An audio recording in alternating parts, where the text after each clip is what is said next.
Assalamualaikum and good afternoon everyone. I am Arbaya A. Amber and today I will be discussing the life of Rizal, specifically the chapter 10, which focuses on the Rizal tour of Europe with Viola 1897. So let's start first with the short quote that was shared by Jose Rizal.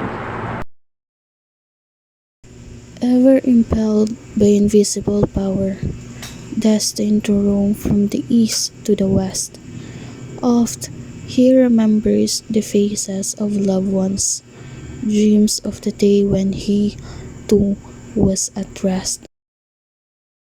So this short quote by Jose Rizal reflect his life as a traveler.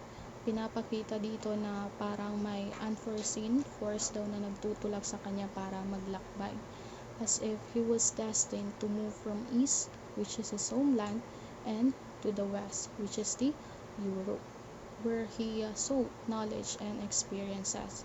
Yet, despite being away from his loved ones, his heart still remained with his family and the Filipino. Lagi niyang iniisip kung kailan ba siya makakabalik at makakapagpahinga mula sa kanyang laban para sa bayan. Pagkatapos ma-publish ang Noli Me Tangere sa Berlin is hindi agad siya umuwi. He wanted to explore Europe more, to see some important places, yung culture na meron sila, yung history, and especially the governance of the Europe, and see how this contributed to his homeland. Para kay Rizal, hindi sapat na mabasa lang niya ang aklat ng kasaysayan ng mga bansa. He wanted to experience it himself. And of course, he wasn't alone. Dr. Massimo Viola, his close friend, decided to accompany him on this journey. Kasama si Viola, hindi lang mas naging madali ang biyahe ni Rizal, kundi mas naging makabuluhan din dahil nga may kasama siyang makakapagpalitan niya ng kwento at opinyon. Si Dr. Massimo Viola ang naging travel companion ni Rizal sa tour na ito. Isa siyang matalik na kaibigan ni Rizal at isang doktor mula sa San Miguel, Bulacan. So si Viola, kilala siya sa malaking contribution niya sa pagpapublish ng aklat ng Noli Me Tangere dahil siya ang nagpahiram ng pera kay Rizal para maipagpatuloy yung printing ng libro sa Berlin. So, during sa time na ito is nahihirapan or si Rizal was experiencing a financial struggle. Lalo na nagastos na nila yung pera nila sa pagpapublish ng aklat na iyon, which is the Noli Me Tangere. So, buti na lang, his older brother Pasiano sent him a money worth of 1,000 pesos, which was forwarded by Juan Luna from Paris. So, si Luna is isa rin siyang pintor at kaibigan ni Rizal. Kilala sa kanyang mga makabayang obra tulad ng Spoliarium na sumisimbolo sa paghihirap ng mga Pilipino noong panahon ng Kastila. So, ano nga ba yung ginawa ni Rizal after niya matanggap yung pera from his brother? So, he immediately paid back Dr. Viola the 300 pesos that he borrowed. Ipinakita ni Rizal dito na may utang na loob siya. Now that they finally had enough funds, he and Viola were ready to explore Europe. Ang unang stop nila is the Potsdam, Germany. So si Potsdam, Germany is a historic city near Berlin. Kilala siya because of the Frederick the Great, the ruler of Prussia. So itong lugar na ito is kilala siya for its majestic palaces, artistic architecture, and grand garden. So, one of its famous landmarks is tinatawag natin Sanssouci Palace, the luxurious royal residence of Frederick the Great. Para kay Rizal, ang Potsdam is hindi lang siya tourist spot. It was a place of inspiration. Mahilig siya sa kasaysayan at nais niyang makita mismo kung paano namuhay ang mga hari at leader ng Europe.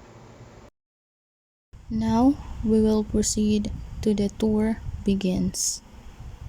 Sa madaling araw ng May 11, 1887, nagsimula ang tour ng dalawang Pilipinong doktor na naglakbay sa iba't ibang bahagi ng Europe, which is sina Jose Rizal at Maximo Viola. Gamit ang tren, umalis sila mula sa Berlin. So, during that time, para sa kanila is perfect yung panahon since spring season yung nadatna nila. So, ang mga bulaklak is namumulaklak habang ang mga damo naman is green or parang fresh na talaga sila. Habang ang mga tao naman sa baryong yun is abala sila sa kanilang mga gawain. So, ayon kay Viola, bit-bit daw ni Rizal ang mga sulat mula sa kanyang pamilya at mga kaibigan. So, ano nga ba yung unang naging destination nila? Ang kanilang unang destination ay ang Dresden, Germany. Si Dresden, Germany is isa siyang lungsod na kilala sa kanyang ganda at kultura.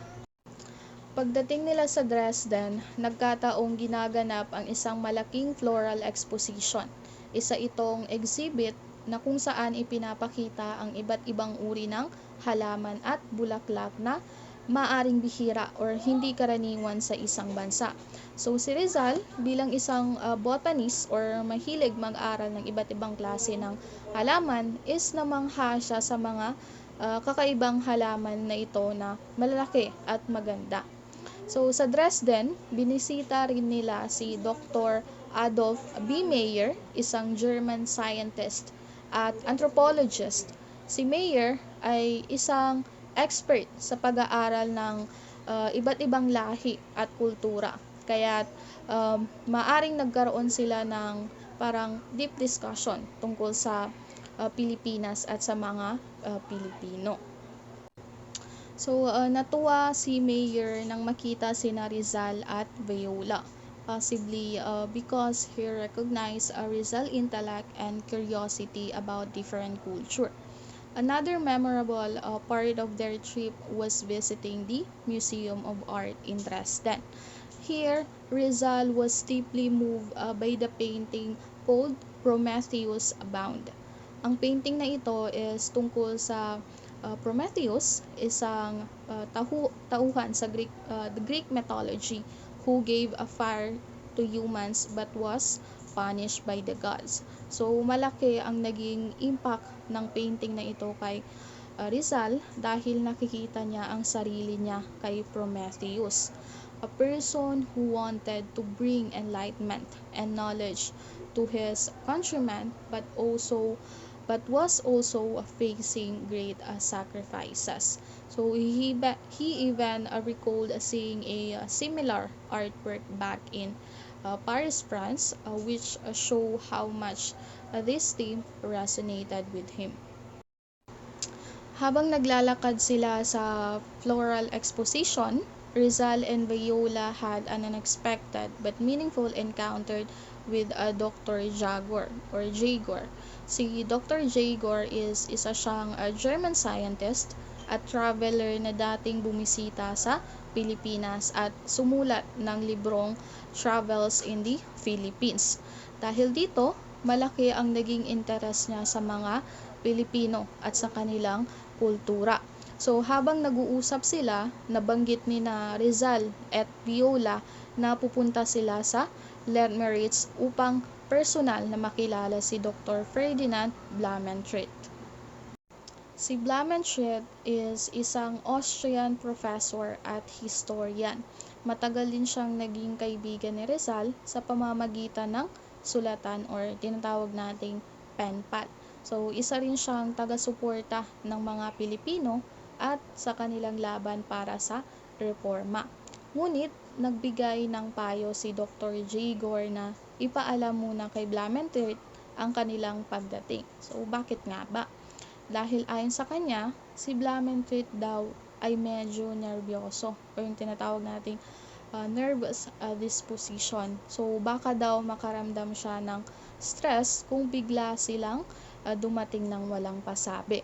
So after nun, matapos ang kanilang pananatili sa Dresden, dumaan muna sina Viola at Rizal sa Teschen, isang bayan na ngayon ay tinatawag ng Deccan Czech Republic.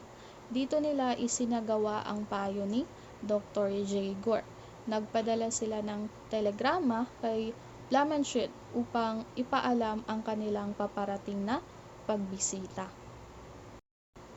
Sa wakas, dumating ang sandaling pinakahihintay ni Jose Rizal, ang unang pagkikita nila ni Dr. Ferdinand Blumentritt, isang mahalagang bahagi ng kanyang paglalakbay sa Europa. May 13, 1887, 1:30 ng hapon, dumating ang tren nina Rizal at Maximo Viola sa Lemetries, Bohemia, isang maliit na bayan sa kasalukuyang tinatawag na Czech Republic dahil nga natanggap na ni Blumentritt ang telegrama nila is hindi na siya nagulat sa kanilang pagdating. Sa halip, masaya at sabik siyang sinalubong ang kanyang matagal na kaibigang Pilipino. So dahil nga hindi pa sila nagkikita ng personal, nagdala si Blumentritt ng isang pencil sketch na mukha ni Rizal, isang larawan na ipinadala mismo ni Rizal sa kanya bago pa ang kanilang paglalakbay. Ginamit ito ni Blumentritt upang agad niyang makilala si Rizal sa stasyon ng tren, at tinanggap naman sila ni Ferdinand ng may saya at taus-puso. Sa kauna-unahang pagkakataon, nagkaharap sina Rizal at Blumentritt, dalawang dakilang scholar na matagal nang nagpapalitan ng liham. Ang kanilang pagkakaibigan ay hindi lang base sa pagsusulatan. Ito ay batay rin sa malalim na paghanga at pagrespeto sa isa't isa. Pagdating ni Rizal, bumati sila sa isa't isa gamit ang matataas na wikang Aleman or tinatawag nating German. Ito ay patunay kung gaano kahusay si Rizal sa iba't ibang wika. Dahil dito, lalo lang siyang hinangaan ni Blumentritt na isang guro at mananaliksik sa Austria. Si Blumentritt ay isang mabait, matalino at mapag-arugang Austrian professor na may malalim na interes sa kasaysayan at kultura ng Pilipinas. Dahil dito, itinuring niya si Rizal na parang sariling anak sa unang pagkikita pa lang nila. Nakita ni Blumentritt na hindi lang ang talino ni Rizal kundi pati na rin ang kanyang malasakit para sa kanyang bayan. Dahil dito, naging mas matibay pa ang kanilang samahan bilang magkaibigan at taga-suporta ng bawat isa. Bilang isang mabuting host, tinulungan ni Blumentritt sina Rizal at Viola na makahanap ng matutuluyan sa Hotel Krebs, isang sikat na hotel noon sa Lemetries. Pagkatapos nito, inimbitahan niya sila sa kanyang tahanan upang ipakilala sa kanyang pamilya. Sa bahay ni Blumentritt, mas lalong lumalim ang kanilang koneksyon bilang magkaibigan. Dito ay nakilala nina Rizal at Viola ang asawa ni Blumentritt at ang kanyang pamilya na naging mainit rin ang pagtanggap sa kanila. Ang bahay ng mga Blumentritt ay naging tahanan ni Rizal sa loob ng ilang araw. Hindi lang ito basta pagbisita, kundi naging bahagi ito ng kanilang masasayang alaala bilang magkaibigan. Dito rin nagpalitan ng ideya sina Rizal at Ferdinand tungkol sa kultura, kasaysayan at pilosopiya, mga bagay na lalong nagpatibay sa kanilang intelektual na ugnayan.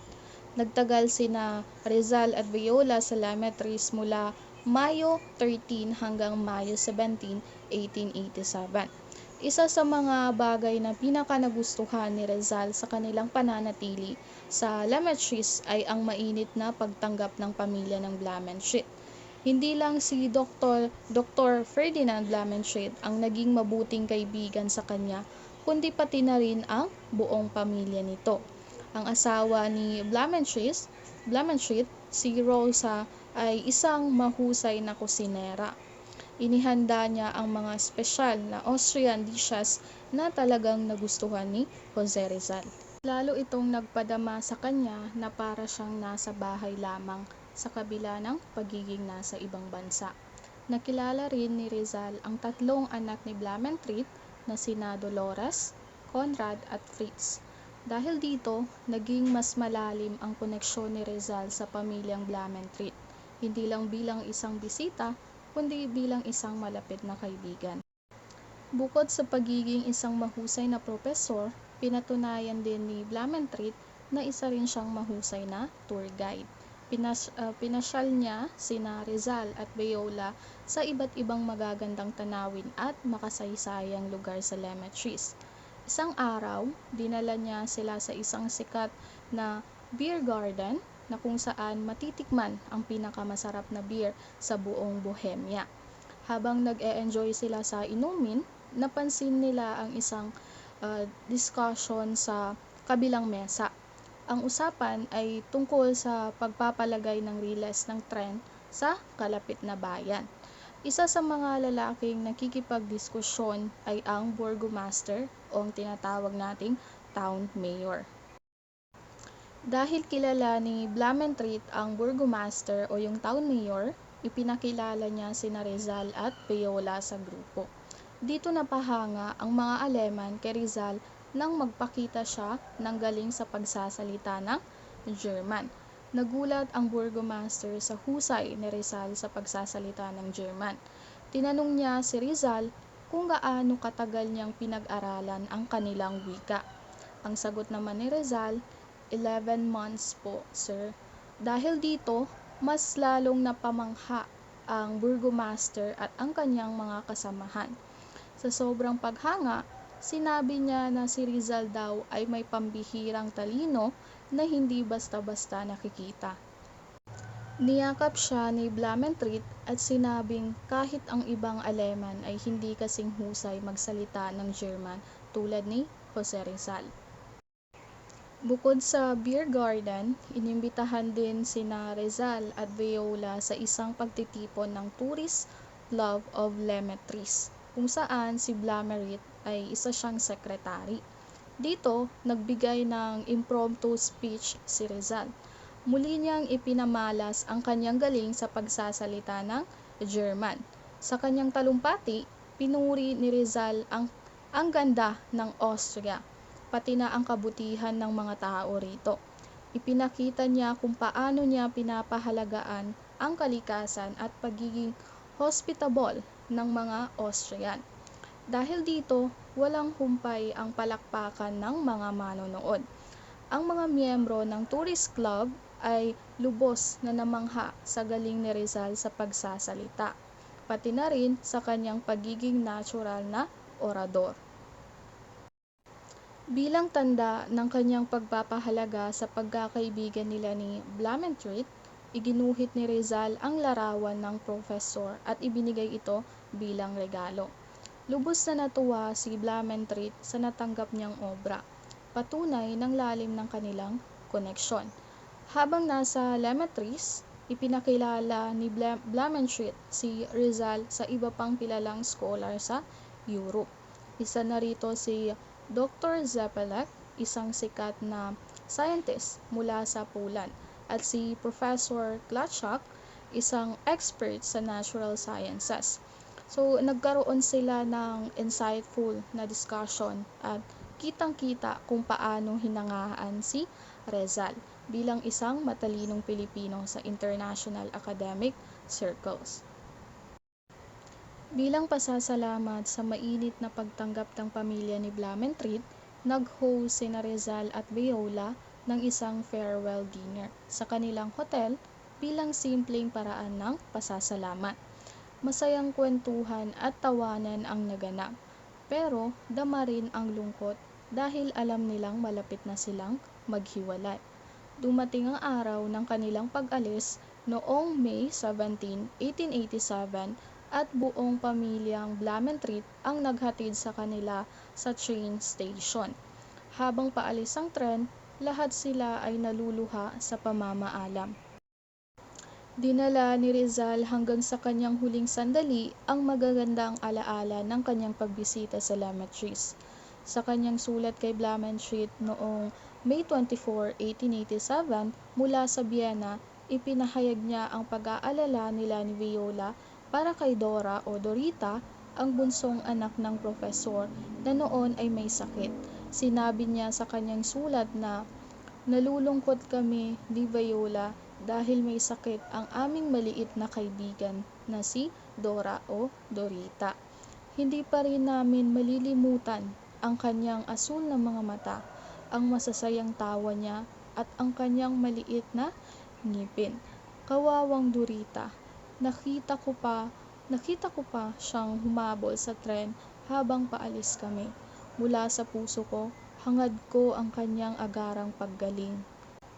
Sa isa pang sulat na isinulat niya noong May 1987 mula sa Brunn, Austria, 2 araw matapos nilang lisanin ang Lametries, muling ipinakita ni Rizal ang kanyang pagpapahalaga sa mga naging kaibigan niya sa bayan na iyon. Nasabi dito na, palagi kong aalalahanin ang aking mabubuting kaibigan sa Lametries. Sasabihin ko sa aking sarili, hindi ka nag-iisa, Rizal. Sa isang maliit na sulok ng Bohemia, may mga mabubuti at mararangal at makapagkaibigang tao na may malasakit sa iyo. Isipin mo sila, ituring mong kasama mo sila, na nakikita ka nila, matutuwa sila sa iyong kasiyahan at makikiramay sa iyong pagdurusa. Nagpaabot din siya ng taus-pusong pagbati kay Blumentritt, sa kanyang pamilya at sa mga kaibigan nila sa Lametries. Sinabi dito sa kanyang sulat na, pakihalik ang mga bata para sa akin. Iparating ang aking pagbati sa iyong asawa, sa iyong mabuting ama at sa ating mga kaibigan sa Lametries. Sa puso ko, isa akong taga-Lametries, katulad ng pagiging Pilipino mo sa iyong damdamin. Naniniwala ako na ang Austria ay palaging mananatili sa aking puso.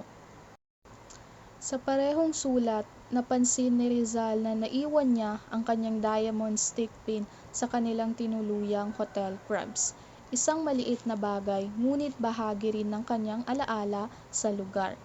Sa mga liham na ito, makikita kung gaano kalalim ang naging koneksyon ni Rizal kay Blumentritt at sa Lametries. Hindi lang ito naging isa sa kanyang mga destinasyon, naging bahagi ito ng kanyang buhay at alaala na hindi niya man kailanman kinalimutan. So, that would be all for my discussion. Ang continuation is maririnig nyo lang po sa partner ko. Thank you for listening.